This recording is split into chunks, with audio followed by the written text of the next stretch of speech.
India का top batter Virat Kohli, जिसने अपना करियर इंडिया में बनाया, वो अपनी फैमिली के साथ इंडिया छोड़कर इंग्लैंड में शिफ्ट हो चुका है। 2024 में 4300 हाई नेटवर्थ इंडिविजुअल्स इंडिया को छोड़ के दूसरी कंट्री में चले गए। हाई नेटवर्थ इंडिविजुअल्स वो लोग होते हैं जिनके पास 1 मिलियन अमेरिकन डॉलर या फिर 8 करोड़ या 8 करोड़ से ज्यादा इंडियन रुपीस हो।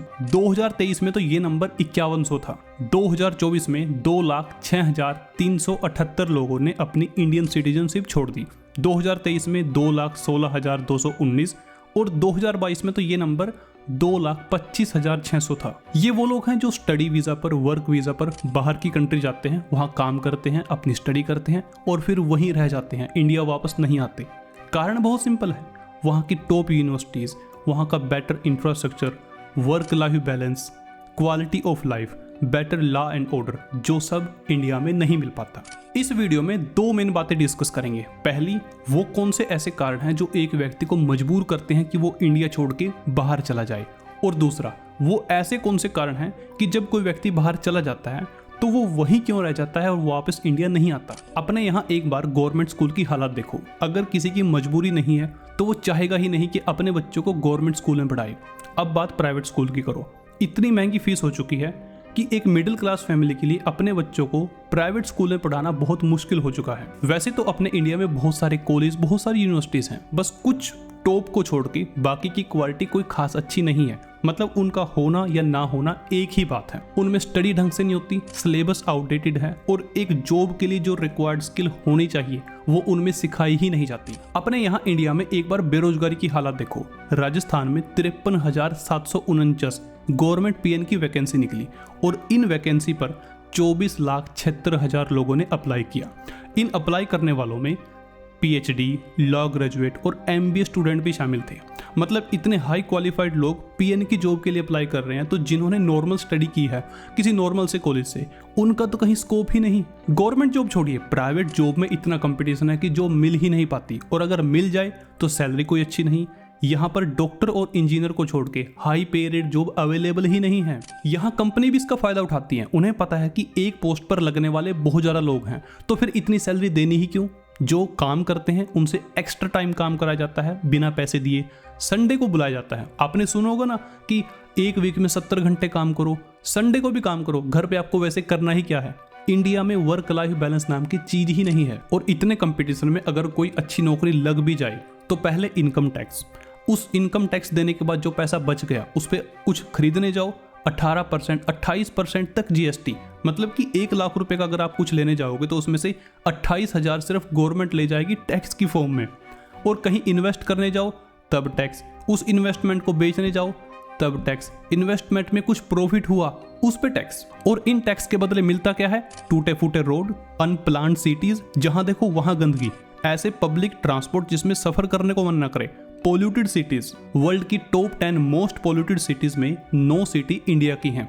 दिल्ली, जो कि हमारे देश की कैपिटल है, उसमें पोल्यूशन की समस्या बहुत पुरानी है, बट फिर भी कोई भी गवर्नमेंट उस पर ध्यान नहीं देती। इंडिया के हेल्थ केयर सिस्टम की काफी तारीफ होती है। नो डाउट हमारा हेल्थ केयर सिस्टम अच्छा है, बट वो अच्छा उसके लिए है जिसके पास पैसा हो, क्योंकि इंडिया में 14% मेडिकल इन्फ्लेशन है, जो बहुत ज्यादा है।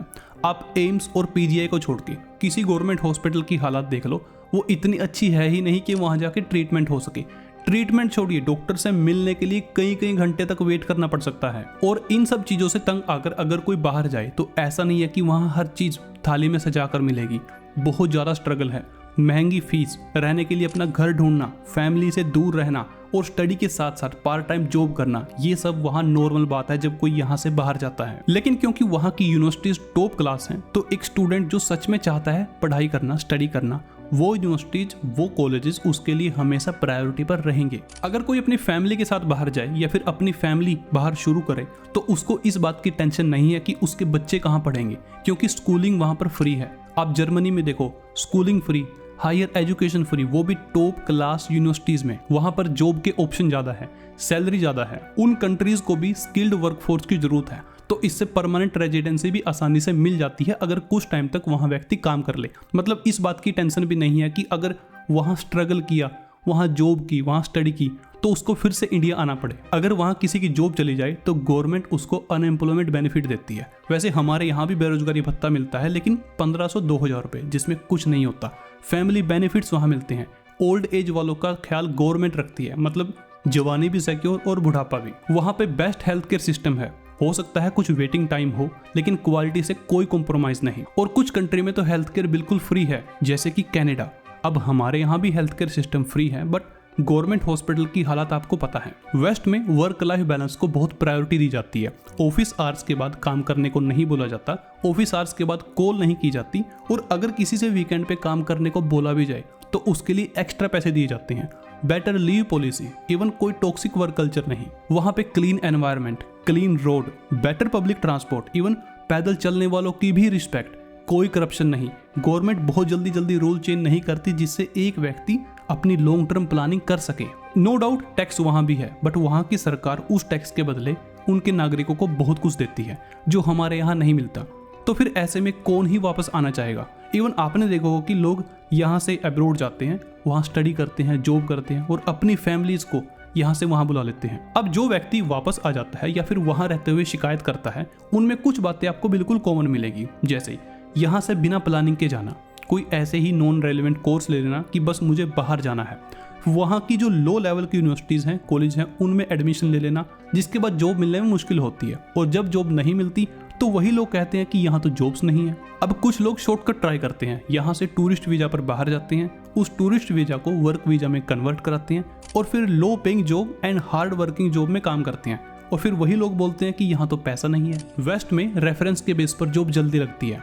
अब वो व्यक्ति जो नेटवर्किंग नहीं कर पाता, अपनी यूनिवर्सिटी में अपनी ही कम्युनिटी में रह जाता है, ज़्यादा लोगों से इंटरेक्ट नहीं कर पाता, उसको जॉब लगने में प्रॉब्लम आती है। या फिर जिन्होंने कभी इंडिया में काम नहीं किया, यहाँ पे कोई स्ट्रगल नहीं किया, सब कुछ बना बनाया यहाँ पर मिल गया, वो व्यक्ति जब इंडिया से बाहर जाता है, स्ट्रगल करता है, सब कुछ खुद से करता है, तो उसको प्रॉब्लम होती है। इन द एंड अगर आपको अपॉर्चुनिटी मिल रही है, यहाँ आपके पास ज़्यादा रिस्पॉन्सिबिलिटी नहीं है, तो बिल्कुल जाओ बाहर। आपकी लाइफ बहुत जल्दी चेंज हो जाएगी। यहाँ तो कभी मर्जी आ सकते हो, और लोग तो कहेंगे ही कि आप इंडिया छोड़ के बाहर जा रहे हो, लेकिन आप अकेले इंडिया को चेंज नहीं कर सकते।